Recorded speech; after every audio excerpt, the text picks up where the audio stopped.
Nabii ni yule anayekujulisha mapenzi ya Mungu. Hapa nilipo saizi, haya ninayokuambia, hii inaitwa unabii. Unabii maana yake ni mapenzi ya Mungu ambayo yametoka kwa Mungu, wanajulishwa watu wa Mungu. Amina. Haleluya. Kwa hiyo Mungu alitoa mitume wakaanzisha kazi hii, ametoa manabii. Mko hapa manabii wengi humu ndani mnaojulisha watu mapenzi ya Mungu, lakini pia hakukomea manabii. Mungu akatoa wainjilisti.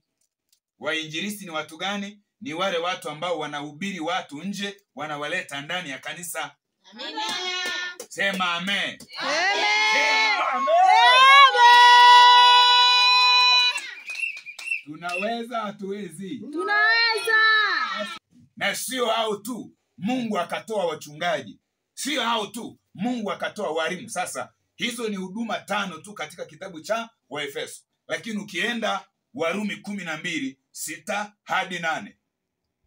Warumi 12:6 hadi 8.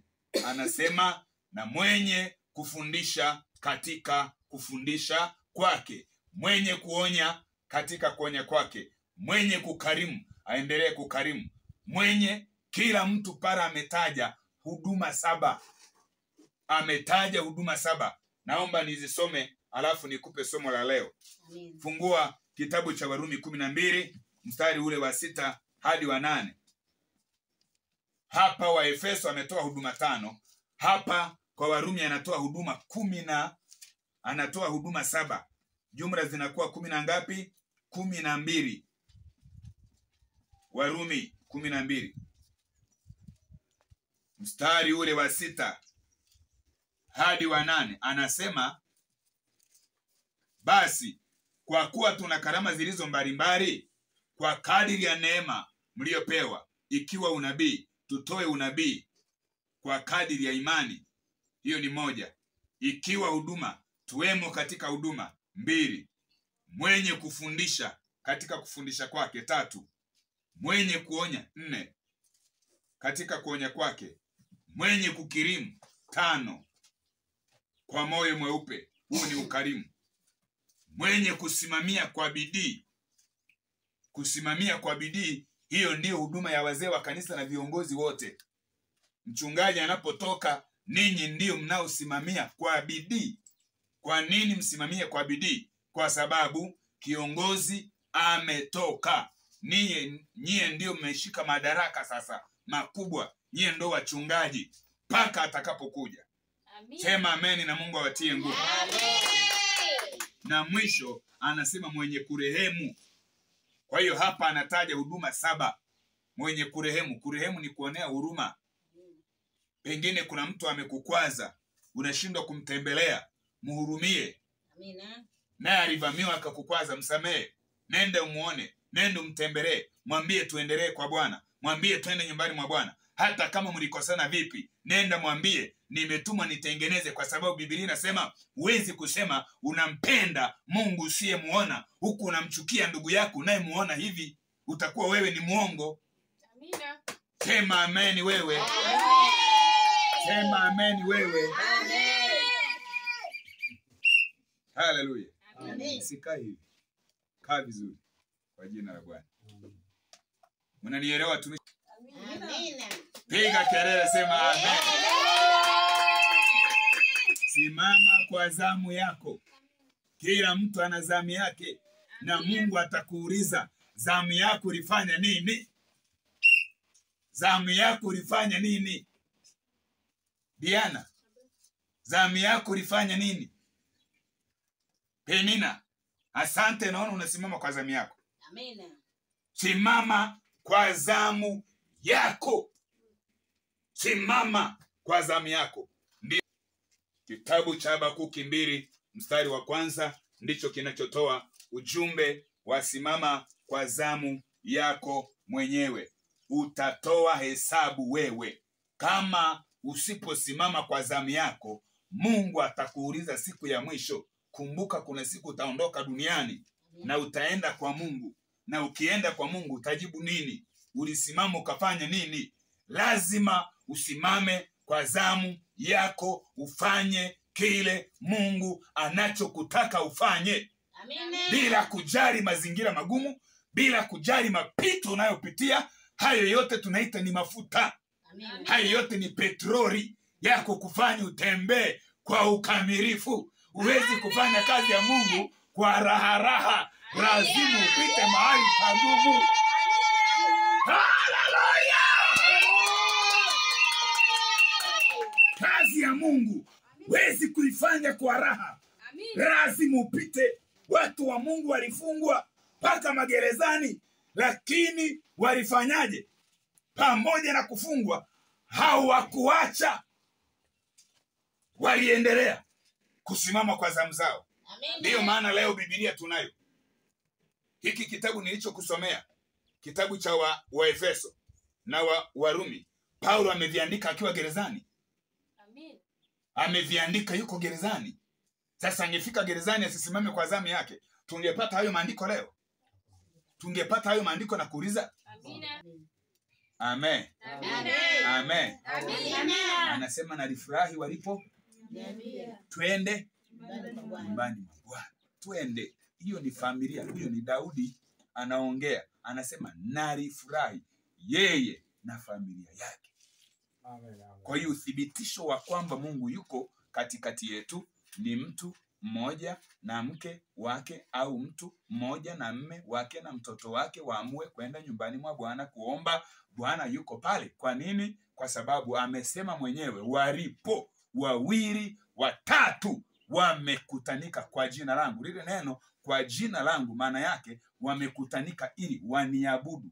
Tendo la kumwabudu Mungu, hilo ndio linaitwa jina la kwake.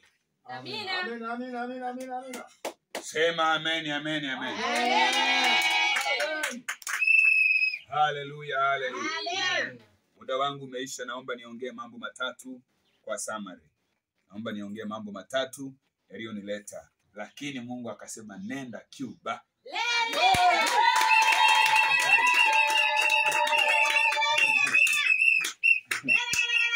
Sasa nataka niwaambie kilichonileta. Amina.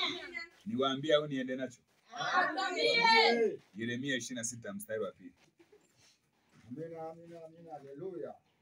Hiki ndicho kimenileta. Huwa siendi sehemu mimi ili niende sehemu yoyote, lazima mambo mawili yanipeleke. Moja, nipate kibali; pili, nipewe ujumbe. Amina. Siwezi kuja hapa bila kibali na bila ujumbe. Amina. Sasa hayo sio ndo yamenileta. Nasema hiyo ni njia mimi kuja. Mungu amenipa kibali kuja na amenipa ujumbe wenu. Niwaletee. Amina. Niwaambie nirudi nao. Amina. Sasa mnasema niambie halafu umekaa hivi. Haya. Sema baba, sema. Naenda kumaliza na mambo matatu ambayo ndiyo mgawanyo unaokufanya usimame kwa zamu yako. Amina. Mambo matatu yatakufanya usimame kwa zamu yako. Yeremia 26 mstari wa 2 nilisha usema. Amen. Na usema tena kwa ajili ya lile ambalo Mungu amesema na mimi. Bwana asema hivi: simama katika uwanja wa nyumba ya Bwana, nami nimesimama. Useme na miji yote ya Yuda. Ndio hii miji ya Cuba. Yuda ni mji, ni kama Cuba. Kwa nyie watu wa Cuba, nasema na nyie wajao ili kuabudu katika nyumba ya Bwana. Mmekuja kuabudu? Amina. Haya, sikilizeni. Sema nao maneno yote ninayokuamuru kuambia. Mimi nimeambiwa niseme matatu. Amina. Kwa nitasema yote. Amina. Sema nao maneno yote ninayokuamuru kuambia, usizuie hata neno moja. Usizuie hata neno moja. Usizuie hata neno moja. Sema nao maneno yote. Jambo la kwanza nililotumwa niwaambie, Mungu amesema, mkikubali na kutii mtakula mema ya nchi. Amen. Kama mkikubali. Kama mkikubali na kutii yale Mungu atakayoanza kuambia, yale Mungu anayosema na nyie, Maana kuna mambo Mungu anasema na nyie mnakataa kuyatii, mnakataa kuyatenda. Kuna mambo Mungu anasema na hili kanisa, lakini mnayakataa. Amina. Mungu amesema mkikubali na kutii, mtakula mema ya nchi. Mema ya nchi ni baraka. Mtabarikiwa. Mtabarikiwa. Lakini masharti mkubali kile Mungu anachosema na nyie na mtii. Isaya 1:19. Uthibitisho ni huo. Hilo ni la kwanza. Kila mmoja ili usimame kwa zamu yako. Kitakacho kusimamisha kwa zamu yako, kile ambacho kitakufanya usimame, ni wewe ukubali na utii kile Mungu anachokuambia. Ni kazi kukubali na kutii. Mimi Mungu amesema na mimi hapa nakwambia juu ya vyombo. Ni kazi kukubali hilo jambo Mungu alilonisemesha na kulitii nikalifanya, lakini ndilo limebeba baraka. Amina. Amen. Haleluya. Ndilo limebeba nini? Baraka. Ndilo limebeba nini? Baraka. Kusimama kwa zamu ni kukubali na kutii. Wale mnaofundisha, chukueni hayo mambo, muyaandike, ikiwezekana mrudie kuyafundisha. Amina. Ujumbe kutoka nchi ambayo unapokuwa umekuja, huwa hao watu Mungu anawapendaga sana watu wa namna hiyo. Amina. Kutoa mtu mbali kumleta kwa ajili yenu. Amina. Na lazima nikubali na kutii. Amen. Amen. Amina. Hilo ndilo jambo la ngapi? La pili lipo Zaburi ya 84 mstari wa 11. Unasema, Zaburi 84:11. Unasema, kwa kuwa Bwana Mungu ni jua na ngao, yeye atatoa neema na utukufu, hata wanyima kitu chema. Anarudia tena, mema. Hata wanyima kitu chema. Hao waendao kwa ukamilifu. Amina. Nendeni kwa ukamilifu. Ukamilifu ni kwenda sawasawa na Mungu anavyotaka mwende. Ukamilifu upo kwenye maombi. We ni watu wa magoti. We ni watu mnaopenda ibada. Pendeni ibada kuliko kazi zenu. Pendeni maombi kuliko kazi zenu. Biblia inasema kwa kuwa Bwana Mungu ni jua na ngao. Zaburi 84:11. Kwa kuwa Bwana Mungu ni jua na ngao, yeye atatoa neema na utukufu, hata wanyima kitu chema. Hao waendao kwa ukamilifu, hata wanyima kitu chema. Nami nasema pokeeni kitu chema. Sasa kitu chema ni nini? Ni mahitaji yenu. Kila mmoja hapa ana mahitaji. Hata hili kanisa unaona ni mimi nimeingia tu, hitaji la kwanza hapa, mnahitaji nini? Cha kwanza cha haraka ni nini? Vyombo. Hamuhitaji? Nahitaji. Sasa vipo Zaburi 84:11. Shikeni hilo andiko, vitakuja vyombo.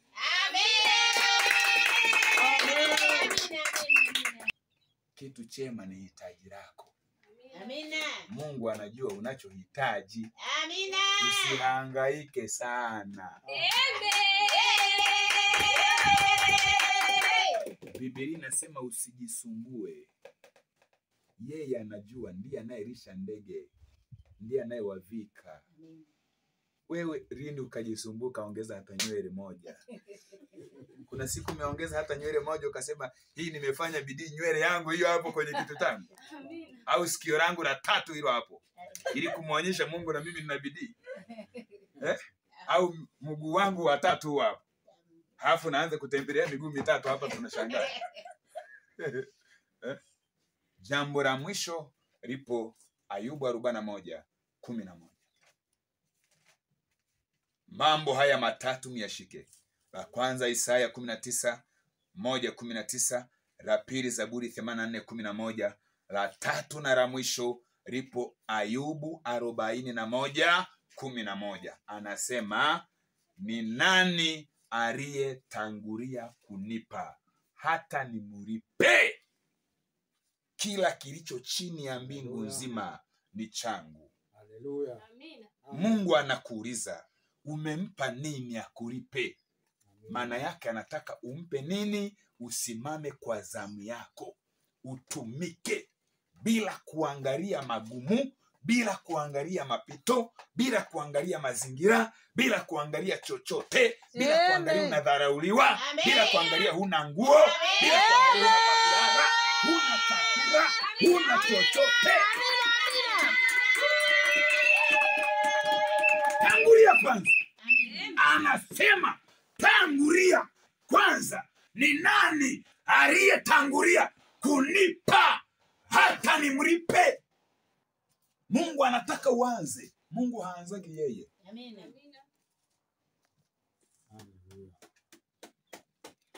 Mzee wangu, njoo nikuonyesha hapa mfano wa Mungu na mwanadamu. Njoo. Mimi nachukua mfano wa Mungu, ila mimi sio Mungu, tafadhali. Amen. Sawa? Wewe mwanadamu, sawa? Sasa unataka nikukumbatie, sawa? Nani anayeanza? Kama unataka nikukumbatie, nani anayeanza kumkumbatia mwingine? Nani anayeanza? Unaona ameanza yeye.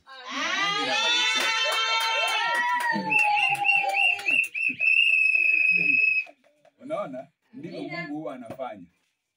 Mungu anataka uanze wewe, yeye anamalizia. Na Mungu mkisha shikamana hivi, na anajua sana, huwa ananiita baba. Kuna wakati anasema mwanangu, kuna wakati anasema baba. Anaelewa? Amina. Ndivyo Yesu alikuwa kwa mtoto wake, kwa mama yake. Unaona Mungu anachofanya? Mungu ndiye aliyeanza kumkumbatia huyu baba. Baba huyu ndiye aliyeanza. Ndivyo tunavyokuwa sasa kwa Mungu. Hivi hatuachani. Hivi. Kila sehemu tuko hivi. Kila jambo tuko hivi. Ndiyo maana hata mchawi anapokuja kukujaribu anashindwa, kwa sababu ya matendo ya Mungu makuu aliyoyatenda. Yapi? Amekukumbatia. Yeye hakuachii. Rudi baba yangu. Naomba usimame tumwabudu Mungu. Nikuombee.